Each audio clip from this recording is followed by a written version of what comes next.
Nós queremos saudar a todos com a paz do Senhor, cumprimentar os queridos ouvintes e assistentes com uma boa noite também na paz do Senhor.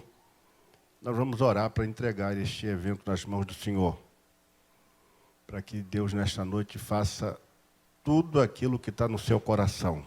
Quantos querem a presença e a manifestação de Deus nesta noite? Tudo vai depender de nós. Vamos orar, pedir que Deus nos abençoe. Eu queria que você colocasse a sua mão sobre o seu coração físico, para a gente falar com Deus. Senhor Deus, Pai do nosso Senhor e Salvador Jesus Cristo, entramos na Tua doce presença por Cristo Jesus, o nosso Senhor. Primeiro com gratidão, porque o Senhor nos permite estar nesta noite para celebrar o Senhor mais uma vez com as Tuas servas, com as Tuas filhas. Segundo, com ações de graças, porque sabemos que o Senhor está conosco e que o Senhor fará segundo lhe apraz. E terceiro, Senhor, nós entramos na Tua presença para Te exaltar, para Te glorificar e para dizer que o Senhor é grande, soberano e poderoso, Criador de todas as coisas. Por isso, ó Deus, entramos também para Te pedir uma bênção toda especial para o Congresso de Mulheres, que hoje se inicia, esperando, Senhor, que nesta noite e na noite seguinte, na noite de amanhã, a glória do Senhor seja manifestada aqui, que haja renovo, que haja batismo com o Espírito Santo, que haja cura divina, que haja libertação, que haja salvação de almas, que haja cura divina, que haja manifestações do Teu poder, porque vimos aqui, Senhor, para Te adorar, vimos para celebrar o Teu nome, porque Tu és digno de toda honra, de toda glória e de todo louvor. Nós Te celebramos e agradecemos a Deus pela vida de cada irmã que faz parte deste congresso, que está, ó Deus, alguns meses já trabalhando em oração, buscando a Tua face, para que nesta noite pudéssemos ver uma atmosfera diferente na Tua casa.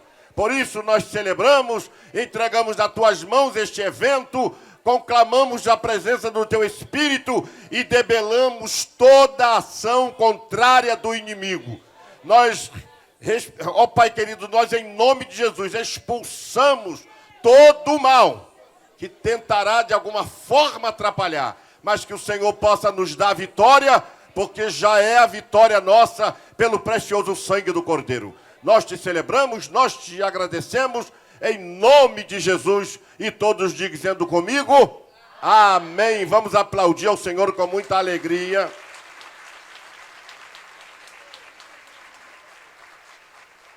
E como pastor presidente da Assembleia de Deus Betel, tenho a honra de passar este microfone para a missionária Tereza, que é a líder da União Feminina das mulheres da nossa igreja, que estará na condução desses eventos até o momento da bênção apostólica de amanhã. Nesse momento, eu quero convidá-la, pedir que os irmãos aplaudissem ao Senhor pela vida dessa irmã, dessa varoa, e ela vai dar sequência agora aos eventos.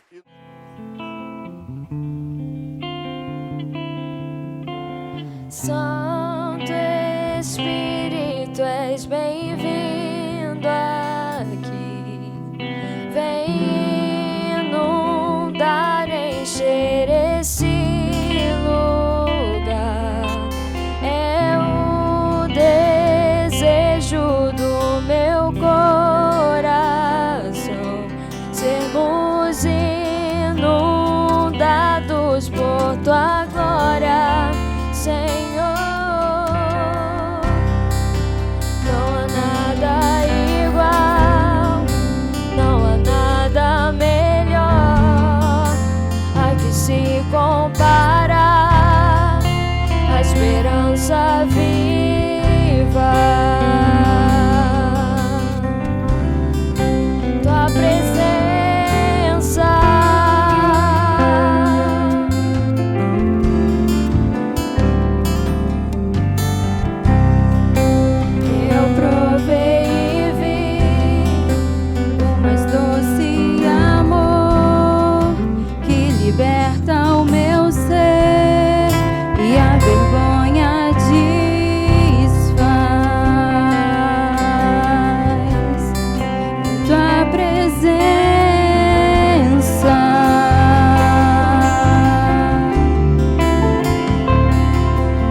vindo aqui, vem inundar, encher esse lugar.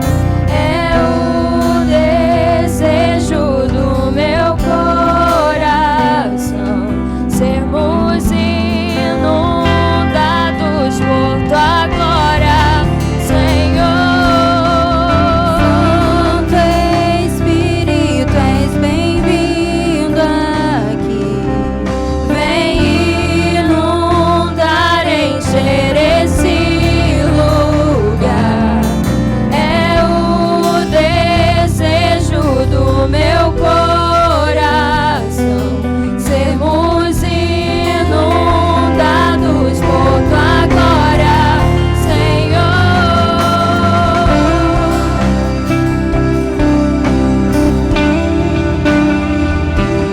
Quantos aqui vieram para exaltar e adorar o nome do Senhor Jesus? Podem levantar suas mãos, dizer o quanto Ele é santo, o quanto Ele é grandioso.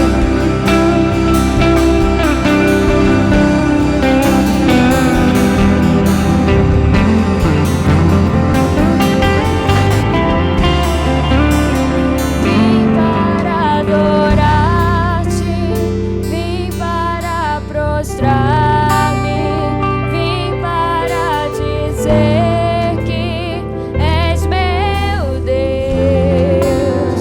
És totalmente amável, totalmente digno, tão maravilhoso para mim. Vim para adorar-te, vim para prostrar-me, vim para dizer que és meu Deus. És totalmente amável, totalmente digno, tão maravilhoso para mim, Santo. A igreja poderia se colocar de pé para terminar esse hino conosco, dizendo o quanto Ele é santo. Senhor Deus poderoso, digno de louvor, digno de louvor. Tu és santo, santo. É o Senhor Deus poderoso, digno de louvor, digno de louvor. Tu és santo, santo. É o Senhor Deus poderoso, digno de louvor, digno de louvor. Tu és santo, santo. É o Senhor Deus poderoso, digno de louvor, digno de louvor. Diga um pouquinho mais forte para Ele, um pouquinho mais alto. Não perca a oportunidade de estar adorando a Ele. É o Senhor Deus poderoso, digno de louvor, digno de louvor. Tu és santo, santo. É o Senhor Deus poderoso, digno de louvor, digno de louvor. Amém.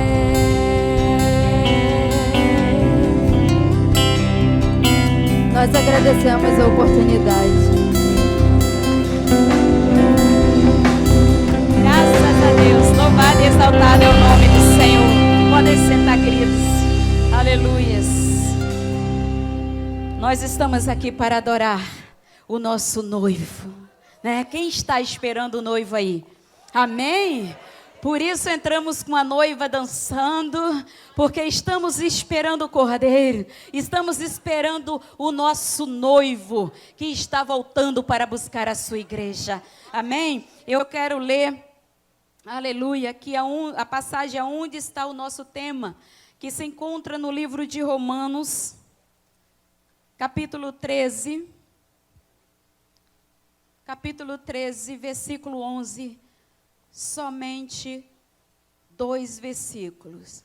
Isto digo, conhecendo o tempo, que é já hora de despertarmos do sono, porque a nossa salvação está agora mais perto de nós do que quando aceitamos a fé.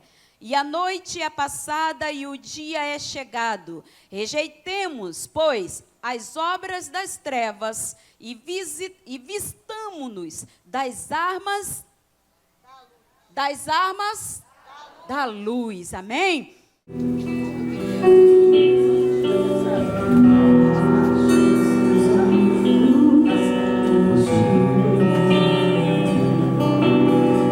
Elevo o pensamento nas alturas, pela fé torno Jesus. Mas para isso é preciso o romper da multidão.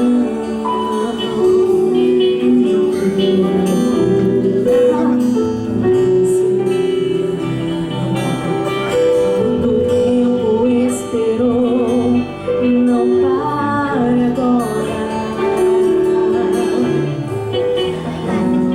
Mais um toque, destino de vida, a tua história. Jesus, ó Filho de Davi, está passando até a hora.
aliança que Moisés a esse lugar.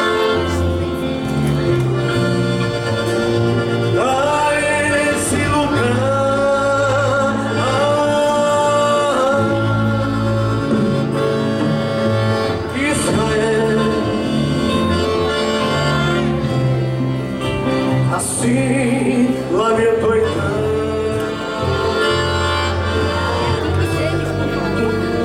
Moisés a Deus clamou,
o nosso amigo, pois nosso irmão está doente, quase a morrer. Foram chamar Jesus aonde ele estava, dizendo: Lázaro, aqui você está morrendo. Jesus responde: essa enfermidade não é para a morte, mas é para a honra e para a glória de Deus. Não te preocupas, porque Lázaro está dormindo. Vou acordar, pois ele é amigo meu. Ei, escute, depois de 4 dias, o mestre chega lá. Marta Maria, chorando no recinto, dizendo: se o Senhor estivesse aqui conosco, o nosso irmão há 5 anos não tinha morrido. Jesus responde: Marta, eu sou a vida, o teu irmão há de ressuscitar. Pois pode estar chegando mal há 4 dias, se eu cheguei, o corpo tem que ir.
Aleluia, estenda suas mãos para cá.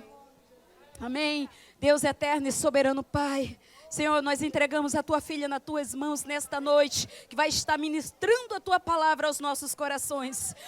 Usa, Senhor, mais uma vez, como instrumento como tu tens usado, Senhor, na tua obra. Sê com a tua serva, em nome de Jesus. Amém. A igreja pode sentar. A paz do Senhor para a igreja.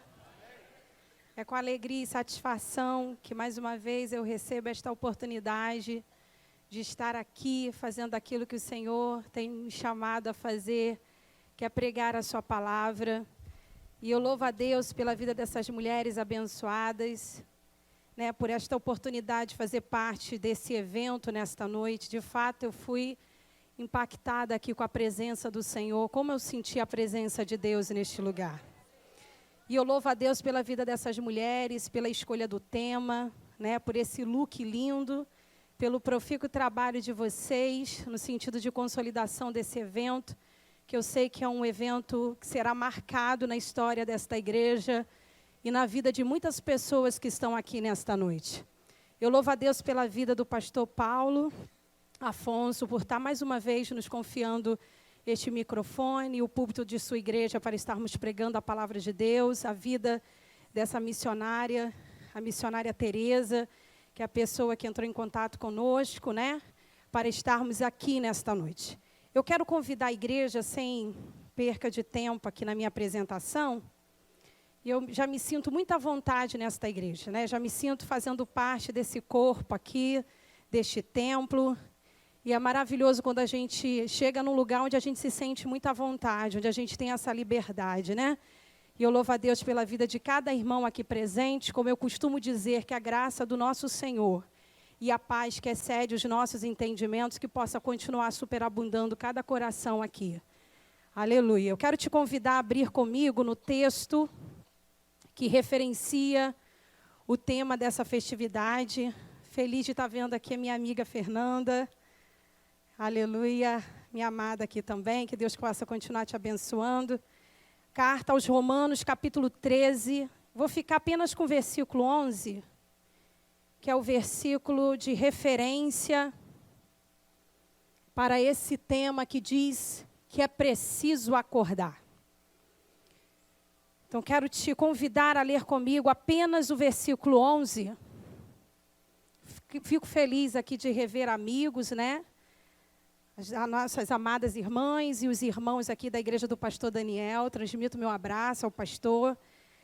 O versículo de número 11 que diz assim: E isto digo, conhecendo o tempo que é já hora de despertarmos do sono, porque nossa salvação está agora mais perto de nós do que quando no início cremos. Vou repetir.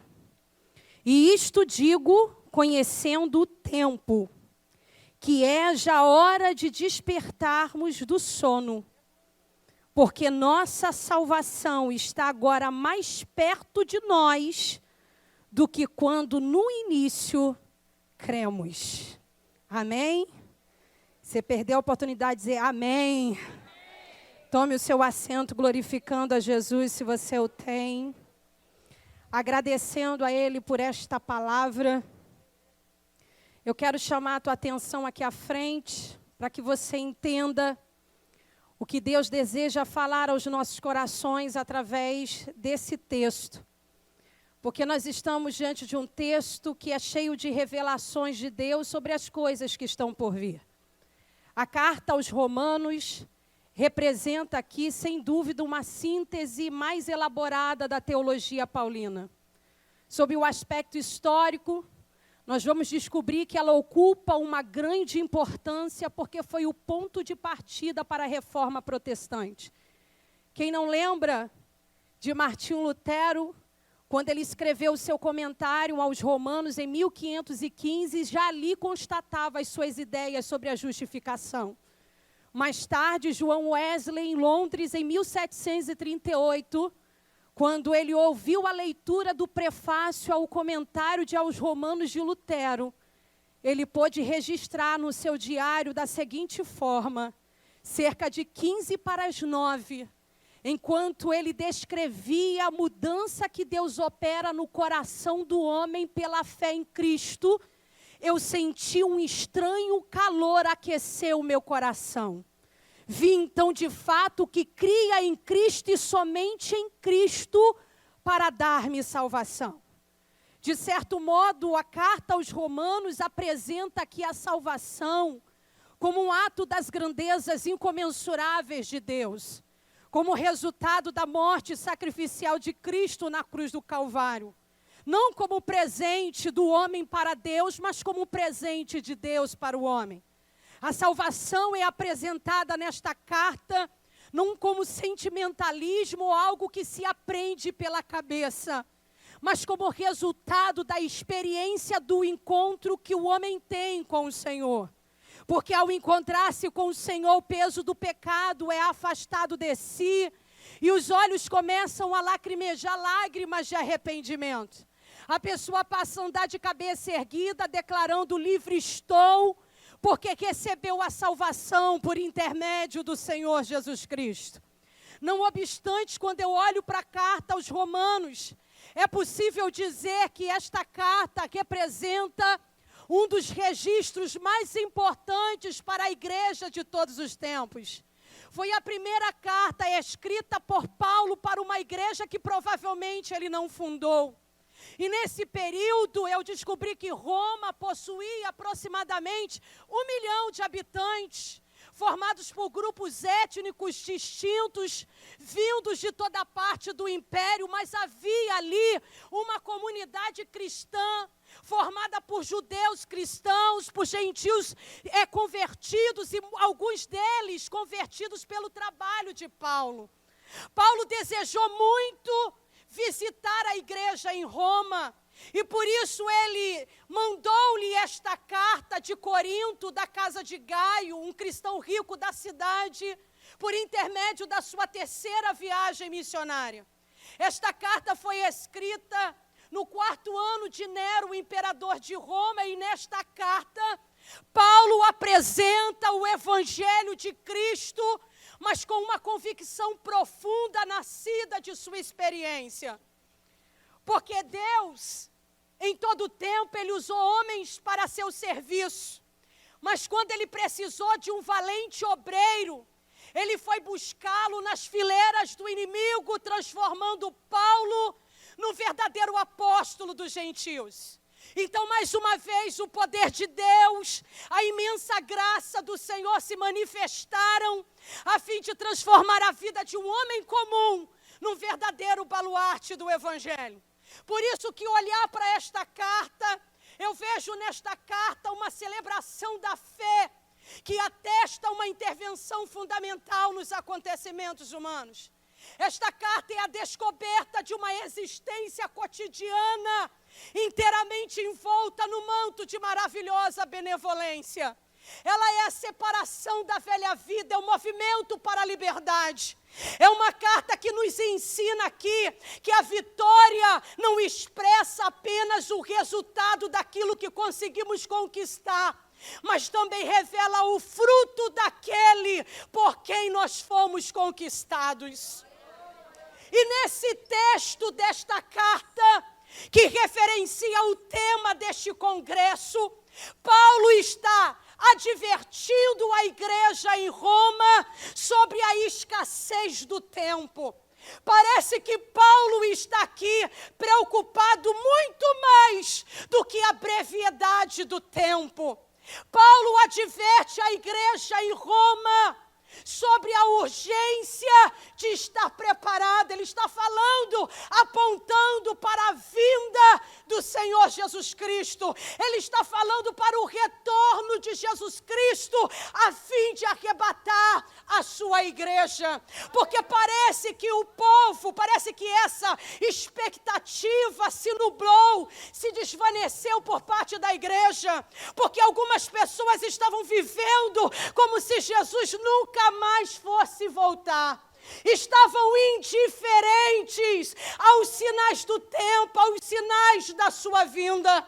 Por isso que esse texto aqui é a exposição clara do fim dos tempos, que segundo as escrituras aqui, são fins dos tempos, são tempos difíceis, trabalhosos, de apostasia, de esfriamento do amor, de contendas, rivalidades, de guerras de posição, de conflitos religiosos. Por isso Paulo exorta a igreja em Roma sobre a importância de nós conhecermos o tempo, de termos o entendimento do tempo, para que estejamos preparados, vigilantes, cuidadosos, para que não sejamos envolvidos com as características que marcam esta geração.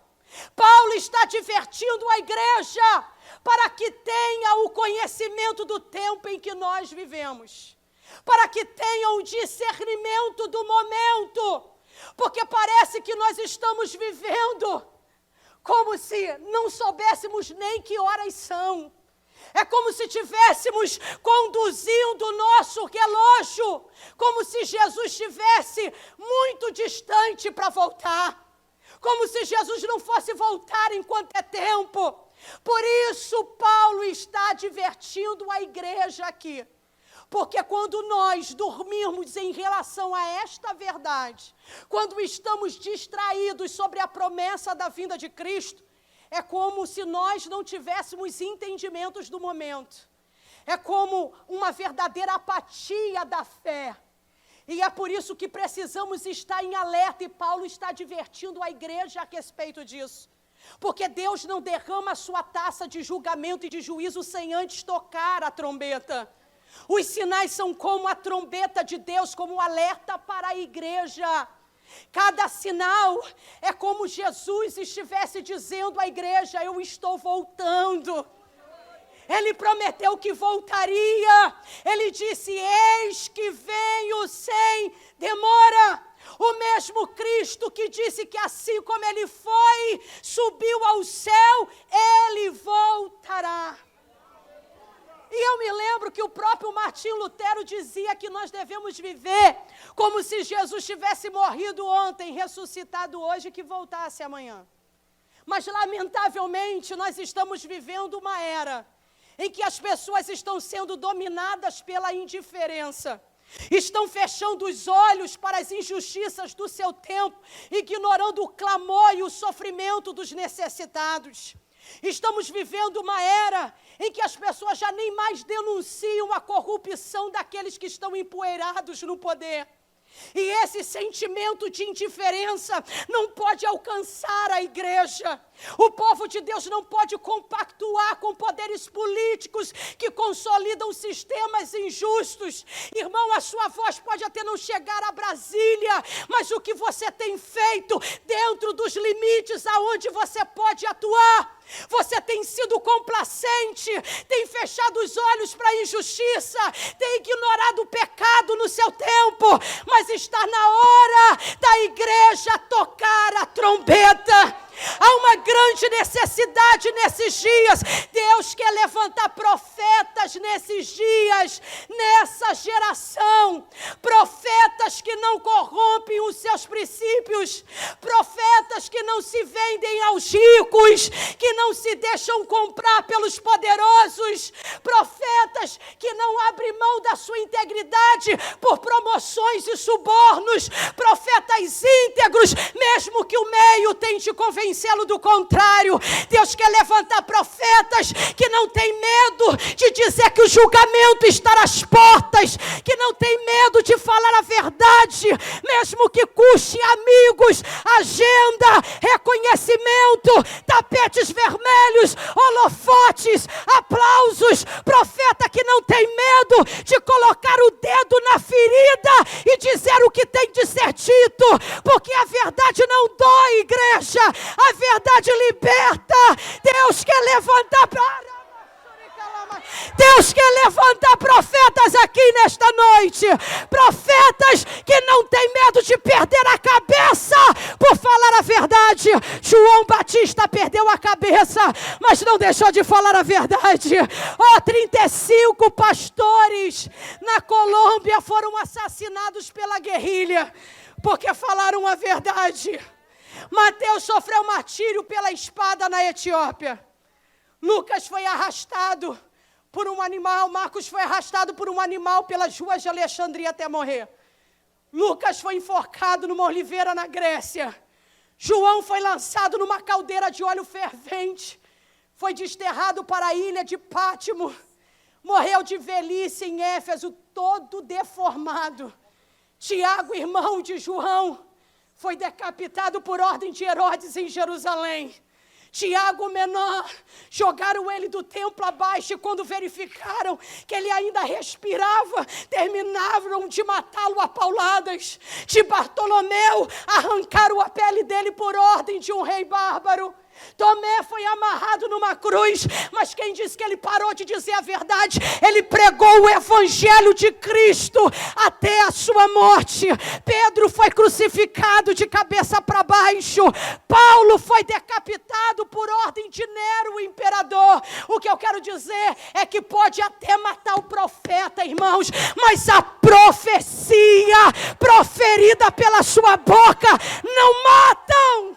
Só quem acredita nessa verdade. Aleluia. Eu estou sentindo Deus neste lugar. Deus quer levantar profetas aqui. Aleluia. Porque nós estamos vivendo um tempo em que a pulsão por Cristo encontra-se demasiadamente fraca. Porque as artérias da nossa fé parece que estão entupidas. E precisamos de uma safena espiritual com urgência. É hora, a igreja está sendo chamada com esse tema aqui, a igreja de hoje está sendo chamada a acordar do sono da morte. A igreja precisa estar em alerta na quietude da noite. A igreja não pode dormir. Porque o inimigo sobejamente mais perigoso tem lançado as suas âncoras nas nossas portas, cercando as nossas cidades, ameaçando a nossa liberdade, colocando em perigo a nossa segurança. Existe um exército invasor que empreende uma guerra amarga para aprisionar almas, uma guerra espiritual de valores travada numa dura batalha no campo da moralidade. Há uma luta, igreja, de vida ou morte em torno da família, em todos os lugares. Há uma investida invisível para minar os alicerces da sociedade, para destruir a pureza da igreja. É para minar e infiltrar no santuário. E tragicamente, onde é que está a igreja? A igreja dorme, acomodada confortavelmente nos luxuosos templos, com as cortinas das suas janelas fechadas, acobertando-se nas conquistas do passado, e uma escuridão cobre o santuário. A igreja não pressente mais a aproximação do perigo e do inimigo, e nós estamos em guerra. Nós estamos vivendo um momento crucial da história da igreja, que contra ela se somam todas as forças do inferno, no afã de desarraigá-la da terra. Somente os crentes nascidos do Espírito, que vivem uma vida cheia do Espírito, é que estarão na condição de fazer frente a esse dilúvio arrasador do inferno. É por isso que a chamada de Paulo nesse texto aqui é uma chamada urgente para que os crentes sonolentos de todos os tempos e de todos os lugares possam se levantar e se prepararem para a guerra. Chegou a hora da igreja sacudir os cobertores e pular da cama. Está na hora da igreja acordar, irmãos. Fala para quem está do seu lado, precisamos acordar. Aleluia. Está na hora da igreja perceber que nós pertencemos ao noivo eterno. A noiva de Cristo precisa entender que nós estamos vivendo nos períodos mais importantes da história da humanidade. Porque os sinais indicam que Jesus vem. E a volta de Jesus Cristo nunca esteve tão próxima. É isso que Paulo estava declarando, a volta de Cristo nunca esteve tão próxima. É por isso que a igreja precisa despertar, porque nós já sentimos todos os sentidos humanos, os humanos e espirituais, já podem captar o cheiro do bom perfume de Cristo muito forte, porque Ele está chegando. Você pode dizer para quem está do seu lado, Jesus está vindo. E é inaceitável ainda ver igrejas locais dormindo no sono da indolência. Algumas igrejas esfriando, porque estão dominadas por valores mundanos. outras igrejas anêmicas por brigas e divisões internas, outras perdendo a força espiritual, porque tem valorizado em demasia todas as tradições dos homens, focando o seu olhar em questões pequenas e egoístas. Mas o Senhor Jesus está dizendo que mesmo diante de tudo isso, o plano que Ele tem para a sua noiva não pode ser fracassado.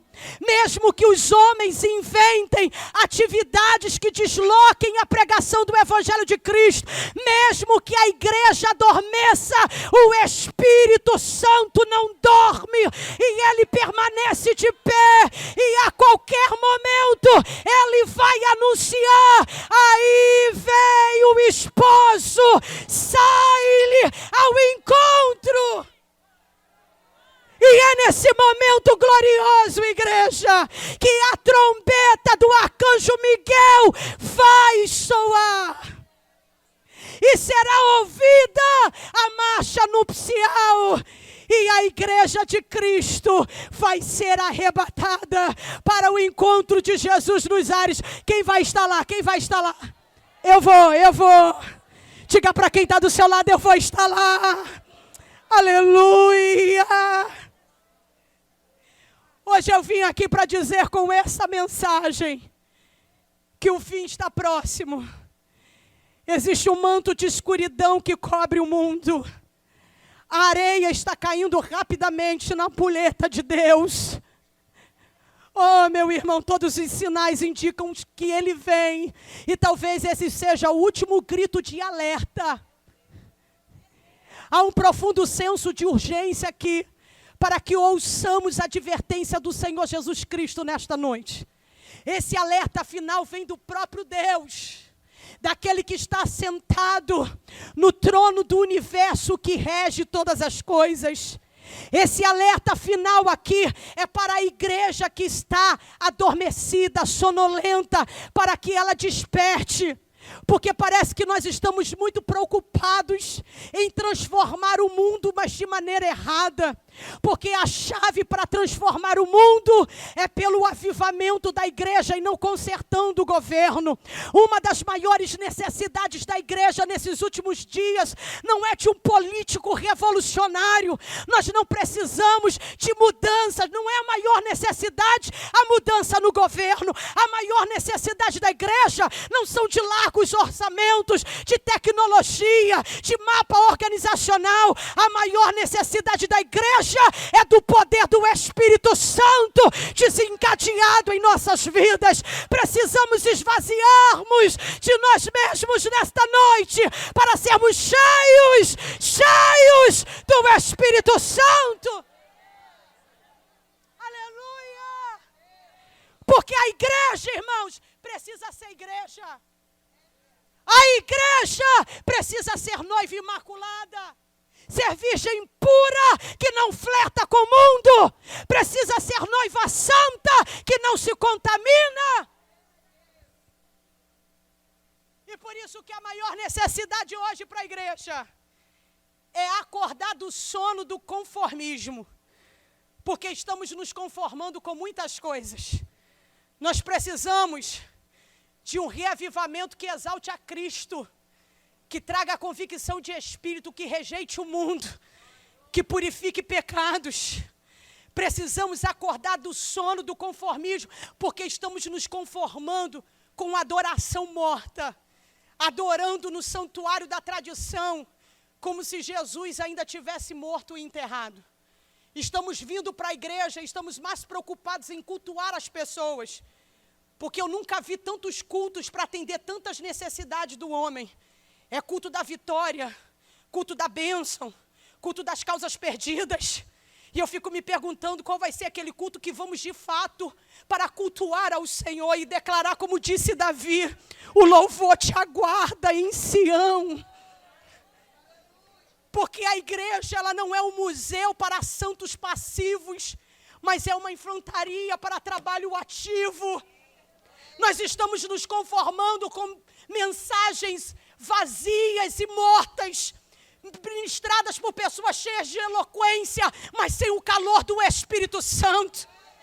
Precisamos acordar do sono do conformismo, porque estamos nos conformando com ministérios mortos, onde não existe evangelismo, missões. O que existe são teias de aranhas nos tanques batismais, porque já não se converte mais almas. Precisamos nos preocupar com as almas. É desse sono do conformismo que precisamos acordar nesta noite. E só um reavivamento para acordar a igreja. Um avivamento que não seja produzido pelo homem. Porque o avivamento que vem de Deus não é sentimentalismo superficial. Porque aquele choro, arrepios e emoções durante os cultos não significa que nós fomos avivados. Porque o avivamento que vem de Deus é aquele que produz quebrantamento profundo. Avivamento não é mudança na forma de cultuar. Não é entretenimento na igreja. Avivamento é mudança na forma de viver, igreja. É por isso que chegou a hora de nós retornarmos às bases da vida espiritual. Está na hora de levantar da cama hoje para voltarmos à origem. Porque a base da igreja é Jesus. E parece que nós nos esquecemos disso. A base da igreja é Jesus. O fundamento da igreja é Jesus. E por ser Ele o fundamento da igreja, a igreja de Cristo não depende de poder humano para existir. Já pensou se a igreja dependesse da oratória de Pedro, da sabedoria de Paulo, da eloquência de Apolo? Ela teria se extinguido juntamente com eles. Se assim o fosse, não teria suportado muitos anos de perseguição ao longo dos séculos. Mas a igreja depende única e exclusivamente de Cristo. Eu acho que você não entendeu, senão você dava glória. A igreja subsiste porque Cristo a sustenta. A igreja não é objeto da glória do homem. Só que tem muitos desavisados no nosso meio que querem usar a igreja com o intuito de promover a imagem pessoal, que acontece muito nessa época de eleição. Mas a igreja não é objeto da glória de homem. A igreja é objeto da glória de Deus. A igreja tem um dono. Você pode dizer, eu tenho um dono. Quando Cristo se refere à igreja em Mateus 16, 18, como é que ele se refere à minha igreja? A igreja é singular. A igreja tem um dono. Só que tem muita gente que se esquece dessa verdade. Não é difícil você encontrar líderes e membros de comunidades locais agindo como verdadeiros donos da igreja, querendo dirigi-las conforme as suas vontades, como se fossem seus senhores. Mas a igreja, essas pessoas agem assim, talvez pela competência e influência, ou porque estão nela há muito tempo, ou pelas boas condições financeiras que possuem. E nós muitas vezes agimos como proprietários da igreja, quando nos julgamos indispensáveis para ela. Quando pensamos que sem o nosso trabalho, a igreja vai parar. Você pode parar de trabalhar e a igreja permanece. Você pode passar pastor, evangelista, missionário, superintendente, mas a igreja que pertence a Cristo não passa. Ela permanece. Eu estou sentindo Deus neste lugar. Porque a igreja é propriedade exclusiva e particular de Cristo, que não admite sócio-proprietários. A igreja não é empresa cujas ações estão à venda na Bolsa de Valores. A igreja é singular. A igreja é de Cristo. Você pode dar glória? Você pode dar glória? Eu estou sentindo Ele neste lugar. É por isso que precisamos acordar, porque a igreja não é uma organização sem vida. Nós somos um organismo vivo cuja existência só pode funcionar sobre o poder do Espírito Santo. E está na hora de despertarmos desse sono. Porque estamos vivendo uma era de crentes com barrigas cheias, mas as almas estão vazias. Cristo está no nosso meio, mas parece que a gente já não sente mais. Já não somos mais impactados com essa verdade. Porque o materialismo, o individualismo, a secularização tem matado a espiritualidade da igreja. Existem alguns sinais que mostram aí o quanto nós estamos dormindo, o quanto que nós precisamos despertar. Eu pelo menos separei, devido à hora, eu vou citar, existem vários sinais que demonstram o quanto que nós precisamos despertar. Mas eu vou citar pelo menos 3 aqui. 3 que o Senhor tem falado tão forte ao meu coração quando eu estava vindo para cá. Primeiro sinal que demonstra o quanto que nós estamos dormindo e a necessidade urgente que precisamos despertar desse sono é porque a vida de oração tem se tornado escassa. Tem desaparecido no nosso meio. E nós vamos descobrir, irmãos, que o primeiro avivamento da história da igreja começou em Jerusalém no dia de Pentecostes, quando todos estavam reunidos, não no templo, mas eles estavam no cenáculo, numa sala superior de uma casa, todos reunidos em oração. E foi na reunião de uma sala onde todos estavam orando, que o Senhor ouviu a oração na sala do seu trono, e derramou sobre eles o Espírito Santo, e todos foram cheios. Precisamos retornar às bases, às nossas reuniões de oração, vida de oração. Em algumas igrejas, eu tenho reparado que eu tenho ministrado em tantos congressos de mulheres, mas já vai fazer muito tempo que eu já não prego mais em eventos de círculo de oração. Tem desaparecido das nossas igrejas. Irmãos, eu sou de uma época em que a gente fazia vigília de oração. Hoje se faz vigília para movimento. A vida de oração tem se tornado escassa. E isso demonstra o quanto nós estamos dormindo. Outro sinal que demonstra o quanto estamos adormecidos é quando nós estamos aí perdendo o interesse pela leitura da palavra. Estamos nos esquecendo que a estabilidade da vida espiritual é resultado do conhecimento profundo da palavra. E que não existe avivamento sem Bíblia, não existe avivamento sem palavra. Vida espiritual autêntica é resultado de conhecimento e compreensão correta das Escrituras. Agora, se tem por aí movimentos que não tem palavra, não é avivamento. Pode ser euforia, empolgação, mero movimento, porque não é avivamento. Uma igreja avivada é uma igreja sedenta pela palavra. E sabe como é que a gente percebe o quanto que a gente está dormindo? A gente percebe o desinteresse pela palavra. Vai frequentar a escola bíblica dominical, você vai ver o número de pessoas presentes. Quando você tem cultos de ensinamento da palavra, ou quando chega no momento da pregação, você vê pessoas incomodadas olhando para o relógio, que hora que essa pregação vai acabar. É aí que percebemos o quanto que precisamos acordar. Precisamos acordar, irmãos. O terceiro sinal, já vou terminar. O terceiro sinal que demonstra o quanto que precisamos acordar quando nós perdemos o fervor espiritual e missionário. Quando estamos dormindo no sono, mas naquele sono da indiferença para com os perdidos. É quando nos tornamos parecidos. Lembra de Jonas? Quem lembra de Jonas? Ficamos parecidos com Jonas. O maior impedimento de conversão do povo ninivita, por incrível que pareça, não estava na política corrupta da cidade, e não foi devido à crueldade desse povo. O maior impedimento de conversão deles estava no coração endurecido de Jonas.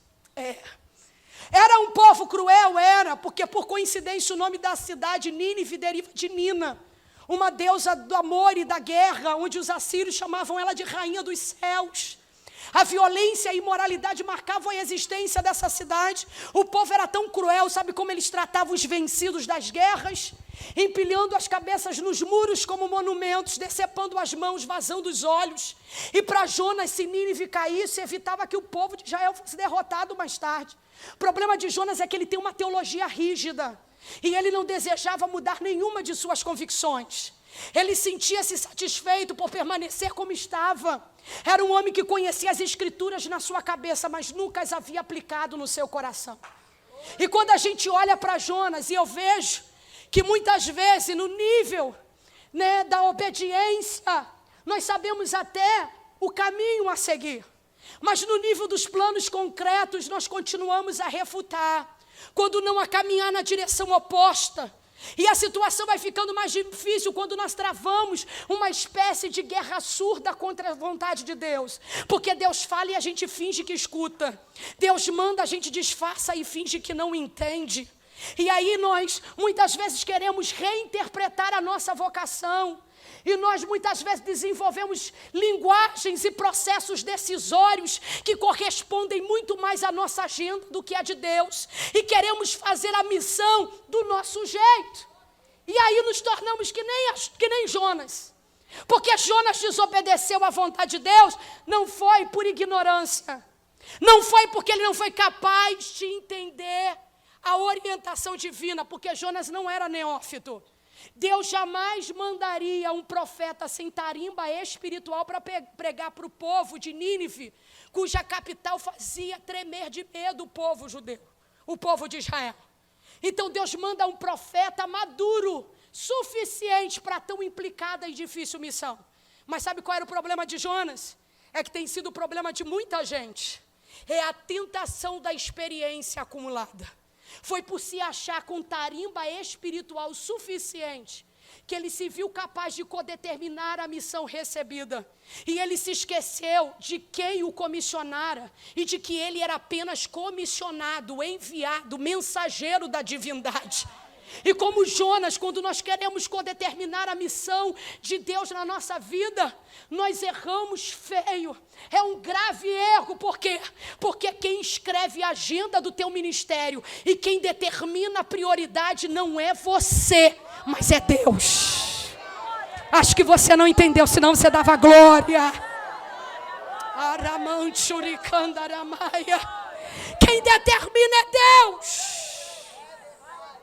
E ficamos que nem Jonas. Já vou terminar. Por quê, Senhor? Porque Jonas fez de tudo para estar onde ele não deveria estar. E ele não foi capaz de entender que Nínive não é apenas o lugar que Deus nos dá, mas é o lugar que Deus nos envia. Jonas queria Tarsis. Escolheu o caminho mais fácil. E muitas vezes nós queremos o caminho mais fácil, o atalho. Mas devemos ficar desconfiados com aquela vocação fácil e celebrada, sabe? A vocação de Tarsis, aquela vocação cuja base é composta de tapetes vermelhos, de holofotes e aplausos. Essa vocação, ela é falsa, ela vem de Tarsis, porque a vocação que vem de Deus, ela muitas vezes, e na maioria das vezes, ela é experimentada contra nós, contra a nossa vontade, contra o nosso desejo, mas ela vem recheada pela vontade e o querer de Deus. É essa vocação que vale a pena, porque se você for olhar para Nínive e Tarsis, você vai ver uma grande diferença. Na Bíblia, Tarsis representa uma espécie de local indefinido, de difícil delimitação geográfica. Por quê? Porque o povo judeu só sabia que ficava para além do mar, com comércios e riquezas abundantes. Sabe aquela espécie de Eldorado, aquilo que existe e não existe, o lugar que a gente sonha, o lugar que você fabrica no idealismo do seu ministério. Mas quando a gente vai olhar para Nínive, na Bíblia tem muito mais detalhes de Nínive. Existem muito mais informações de Nínive. Existem contornos históricos muito mais bem definidos, o que significa que Nínive é concreta e é real. Era um povo cruel, um lugar do perigo, um lugar onde você se expõe, porque no nível da vocação ministerial e profética, Nínive, o missionário só vai para lá se ele for empurrado. Mas para Tarsis não, a ida é espontânea, é voluntária, porque Tarsis representa o sucesso sem dor, a conquista fácil. Mas Nínive é o lugar do perigo. Mas hoje Cristo quer mostrar para mim e para você que mesmo sendo o lugar do perigo, Nínive para a sua vida e para a minha vida vale a pena, porque é o lugar da manifestação da misericórdia de Deus. Mas veja o que aconteceu com Jonas. Ele resistiu e foi para onde? Foi parar lá no porão. Pegou um navio que ia para Tarsis. o lugar mais longínquo do planeta, ficava no sul da Espanha, embarcou. Dizem que para chegar lá levaria pelo menos 1 ano de embarcação. Vamos imaginar, Jonas dentro do porão, lá no porão, lugar baixo.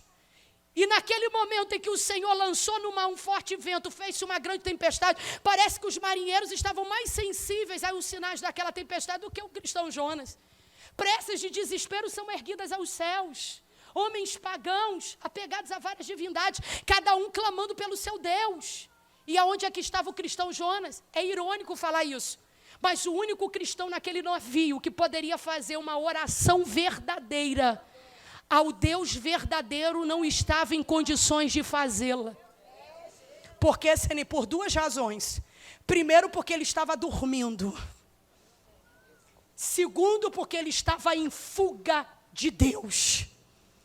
Porque no momento em que ele estava lá no porão, é interessante notar que na versão grega do Velho Testamento, chamada de Septuaginta, diz que Jonas não só dormia, mas ele roncava profundamente. Como é que alguém consegue dormir no meio de uma grande tempestade?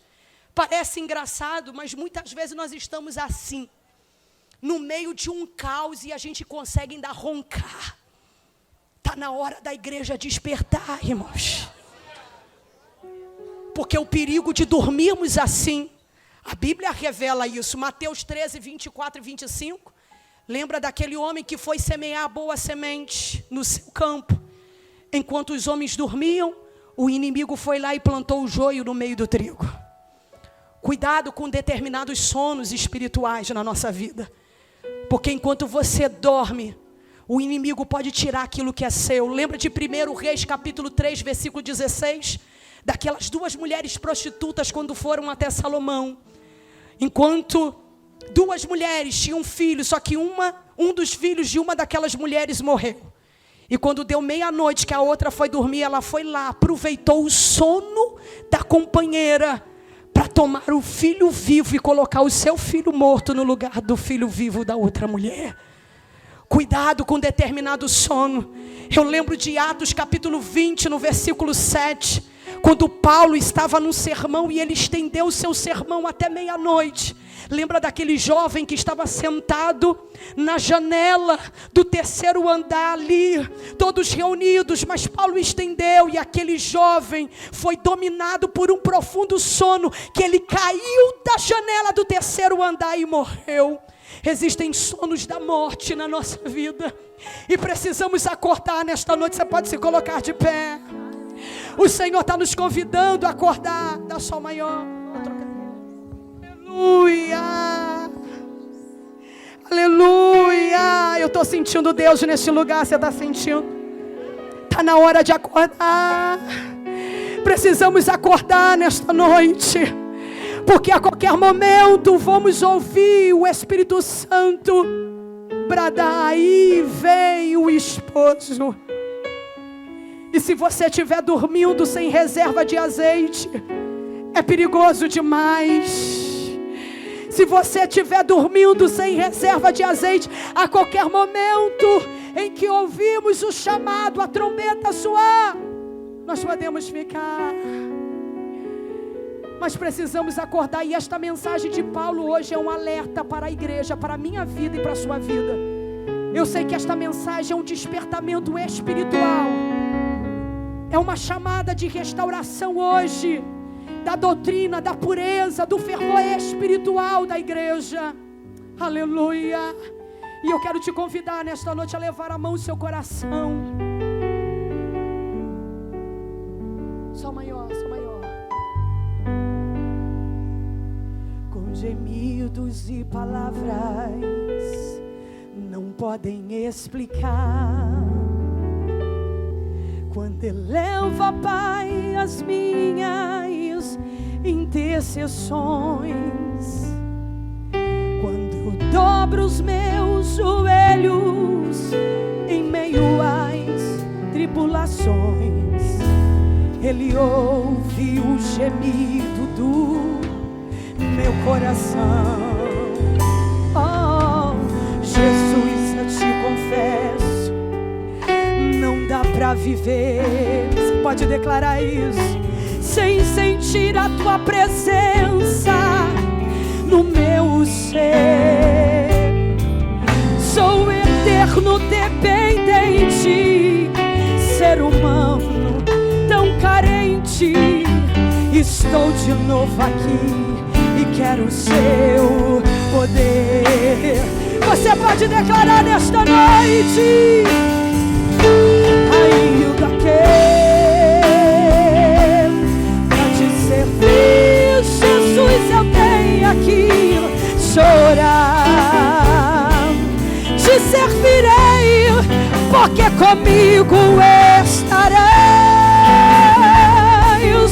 Sofrer contigo é bem melhor do que errar.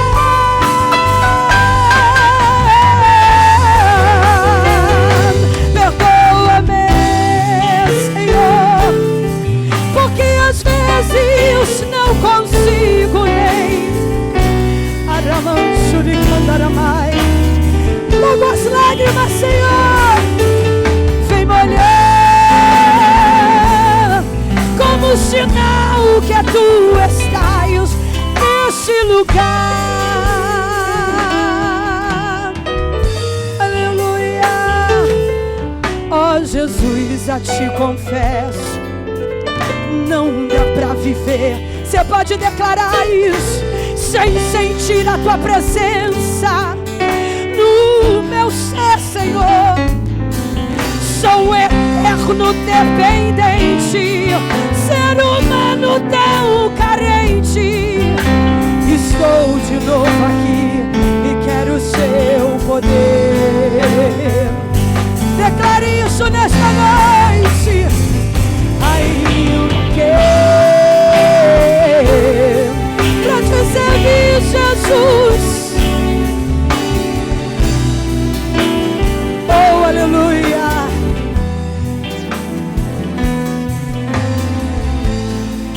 Sofrer contigo do que errar.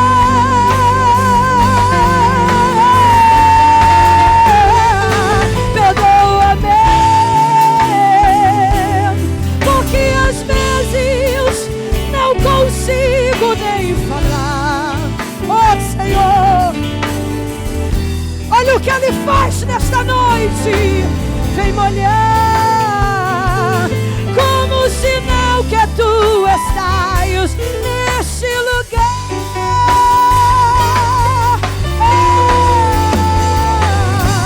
Ainda que pra te servir, Jesus. Aleluia. O Senhor está de braços abertos aqui hoje. E eu quero fazer hoje um convite a você, te dar a oportunidade, você que está afastado da presença de Deus, da casa do Pai, aonde você está, você que está afastado, você que se distanciou da presença de Cristo, Ele hoje te chama, Ele hoje te convida, e Ele quer te receber de braços abertos. Onde está a primeira pessoa para Jesus? Você que nunca professou Ele como Salvador da sua vida, você nunca declarou Ele como Salvador da sua vida, aonde você está, venha, venha, o Pai te chama nesta noite. Ainda que pra te servir, Jesus, eu tenho que chorar. Te servirei, comigo estarás. Sofrer contigo é bem melhor do que errar.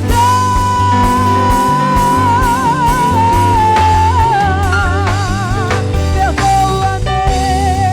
Onde você está? Levanta a sua mão assim, nós queremos ser a testemunha hoje da melhor decisão que você pode tomar. Venha, o Pai te chama, o Pai te chama, como sinal que tu estás neste lugar. Oh, aleluia. A oportunidade está aberta a você. Até o final desse culto, você tem a oportunidade de nos procurar. Tomar a sua decisão nessa noite. Porque o Senhor está aqui, eu creio. Eu sinto a presença dEle. Quem sente aí pode dizer glória a Deus. Oh, aleluia. E saia daqui impactado pela presença do Senhor. E eu agradeço essa oportunidade. E que o Espírito de Deus possa continuar falando cada vez mais ao coração desta igreja. Muito obrigada. Aplauda o Senhor, amém, aleluia.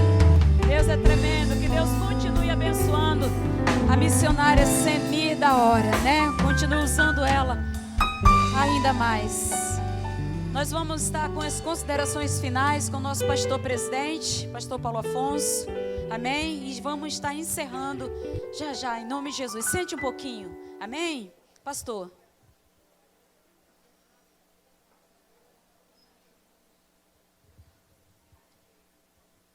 Quantos foram abençoados nesta noite? Quem vai sair feliz nesta noite aqui? Queria dizer que a oportunidade para você se decidir ao lado de Jesus ou voltar para o caminho do Senhor está aberta. Você pode sair do seu lugar, vir aqui à frente, nós vamos estar orando por você. Deus vai operar um milagre na sua vida. Com certeza você vai sair daqui despertado, renovado, transformado. Sua vida será completamente diferente. Se você tomar essa decisão, nós estamos aqui para te ajudar e orar pela sua vida. Eu quero, em primeiro lugar, agradecer a Deus. O evangelista Roberto vai estar fazendo a oração de encerramento e o pastor José Carlos vai ministrar a bênção apostólica. Tá bom, querido? Oremos, igreja. Soberano Deus, maravilhoso Pai, nós muito te agradecemos, Senhor, por essa grande e solene oportunidade que nos dá o Senhor, de aqui estarmos em assembleia, Deus, honrando, exaltando e glorificando o teu glorioso e majestoso nome. Senhor, venha, Senhor, de encontro a cada vida presente, assim como o teu ungido, Pai, o anjo desta igreja, que tu venha cada vez mais renová-lo, fortalecê-lo e capacitá-lo, Senhor, para que ele sempre esteja atento, Senhor, aos horizontes, Senhor, que tu, ó Deus bendito, lhe tem capacitado a contemplar. Deus, que cada vida presente, Senhor, possa usufruir, desfrutar desta glória, maravilhosa presença que é a tua majestade, glorioso Deus Consolador. Pai de eternidade, Deus Todo-Poderoso, que jamais, jamais, Senhor, venhamos nos apartar da Tua presença. Nosso levantar, caminhar e deitar às 24 horas de cada dia, até que Tu venha, estejamos sempre em segurança, sempre aos Teus cuidados. Senhor, prospera a Tua obra, glorifica o Teu nome. E, ó Deus bendito, Deus Todo-Poderoso, em tudo, Senhor, sempre o Teu nome, Senhor, glorificado. Em nome do Senhor Jesus. Amém. Estenda suas mãos. Que a graça de nosso Senhor e Salvador Jesus Cristo, o grande amor de Deus, nosso Pai, com as doces e eternas consolações do Espírito Santo de Deus, seja com todos vós, fiéis, que amam e aguardam a vinda do Senhor Jesus Cristo a qualquer momento, e todos digam amém.